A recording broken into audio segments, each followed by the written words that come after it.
I think graffiti's ugly. There are better ways to show your art rather than destroy property that isn't yours to vandalise in the first place. I think there's no need, it's not proper art.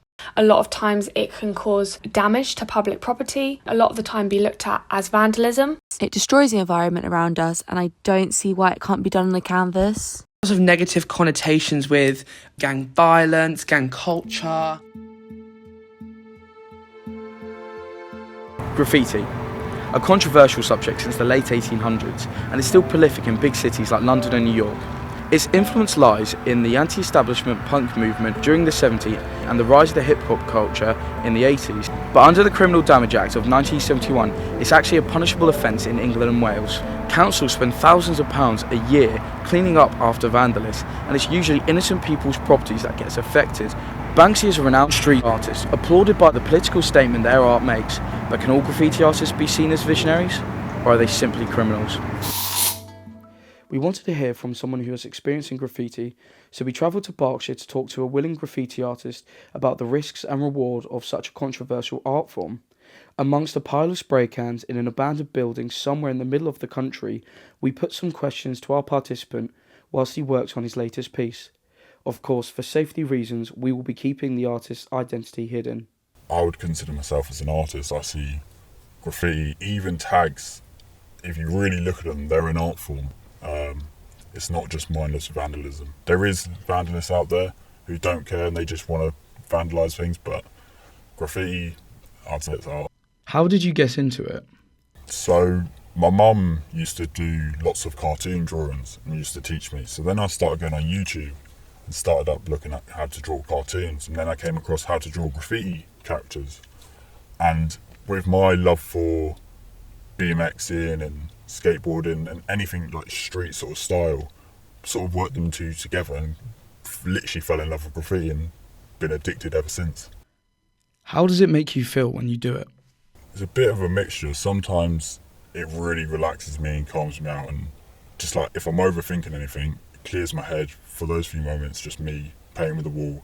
And then other times you get a bit of an adrenaline rush from it and it's fun. How do most people react? If I'm painting a character, people walking by love it. They always have a chat. They're always like, oh yeah, I recognise that from one of the 90s cartoons, and they seem to really enjoy it. If it's something that I'm just like doing something quick and just lettering, just get my name about, I've had a bit of mixture. I've had some people go, oh yeah, that's sick, and other people like hate it. What's your viewpoint on people who have negative feelings about graffiti? Well, it's like anything in life, it's never going to be 100% everyone's thing. So there's always going to be people who hate it and there's going to be people who love it. University student Cherry Parker has a different stance on the subject though. We join her on her commute to campus to hear her take on graffiti. I'm a student here in Southampton, and I find the graffiti in the area to be a real disadvantage to the city. It makes everywhere look ugly and messy, and it really encourages antisocial behaviour. Often it's young people in groups vandalising these walls, the underpasses. They've got nothing better to do. It has a negative undertones with gang culture and hate crimes. The appearance of the graffiti alone can feel fear into the neighbourhood. It makes me feel very unsafe. Southampton is a city with a very young and diverse culture, and often that comes with a lot of diverse forms of expression, like graffiti. Often these individuals with their spray cans are seen as rebellious members of the community, not seeking acceptance from their fellow citizens, so is it any wonder that not all people view graffiti so positively? Why do you keep your identity hidden? I like to keep it hidden purely because a lot of the spots that are legal are rubbish and council don't care about them, so the places that I can paint are abandoned spots. But sometimes people aren't happy with you painting those abandoned spots and you could get fined or arrested, so I prefer to stay hidden. It creates more, like people are more interested in a way, and also it's not like, oh look at me, I want to be famous or whatever. It's like, look at the art, this is what I'm telling you, I'm speaking through the art, not through me. It's a bit mysterious.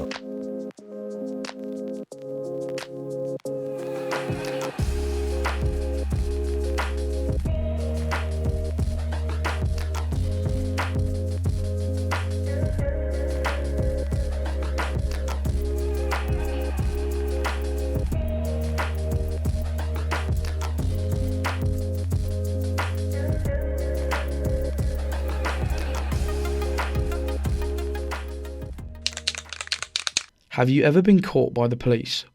Never been caught by the police. I've been chased by security, and I've had a good chat with the police before at a legal wall locally to me, and they seem to be fine with it, no issues. How much trouble have you gotten into? I've never been arrested or fined, luckily. Hopefully never will, but there is always that risk element to it, but that also creates the adrenaline because you don't want to get caught. What risks come along whilst being a graffiti artist? Depends where you're going. There is the risk of death with some spots. Sometimes there's something called a heaven spot, which you want to get up high and get to a spot that people are like, how do they get there? And obviously you're risking your life for that, but you get an adrenaline rush from it. And you're also risking going to prison or risking fines. And to be fair, you're risking upsetting people. So there you have it. Graffiti and the two contrasting opinions that surround it. Whether you see it as art or apply it on society, there will always be someone with a different view. Its topic is bound to remain controversial for the ages. Perhaps that's why those who choose to express themselves in this way will just have to stay hidden in plain sight. I think I'm too addicted to it now. I don't think I'll ever stop graffiti. I think I'll